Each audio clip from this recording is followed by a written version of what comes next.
தேர்தல் ஆணையத்தின் செயல்பாடு மோசமாக உள்ளதாகவும் பணப்பட்டுவாடாவை கண்டுகொள்ளவில்லை எனவும் தேமுதிக இளைஞரணி செயலாளர் சுதீஷ் குற்றம் சாட்டியுள்ளார். தேமுதிக தலைவர் விஜயகாந்த் போட்டியிடும் உளுந்தூர்பேட்டை தொகுதியில் உள்ள வாக்குச்சாவடிகளை சுதீஷ் பார்வையிட்டார்.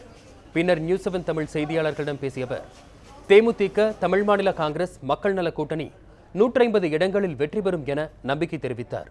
பணப்பட்டுவாடாவை தடுக்க தேர்தல் ஆணையம் மேற்கொண்ட நடவடிக்கை திருப்திகரமாக இல்லை என்றும் சுதீஷ் குற்றம் சாட்டினார்.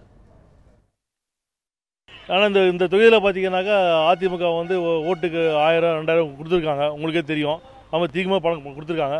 அதை மீறி இன்றைக்கி இளைஞர்களும் பெண்களும் எங்களுக்கு அமோக வரவேற்பு கொடுத்துருக்காங்க. இன்றைக்கி ஓட்டு போடும்போது மழையை மீறி ஓட்டு போகிறாங்கனாக்கா கேப்டன் நிற்கிறதுனால தான். மற்ற தொகுதியில் பார்த்தீங்கன்னாக்கா இங்கே பக்கத்தில் இருக்க தொகுதியில் பார்த்தீங்கன்னா பெருசாக ஓட்டு போடல. ஆனால் இந்த உளுந்தூர்பேட்டில் அதிக அளவுக்கு வாக்குகள் நடந்திருக்கு. எங்களுக்கு திருப்திகரமாக இருக்குது. எங்களுக்கு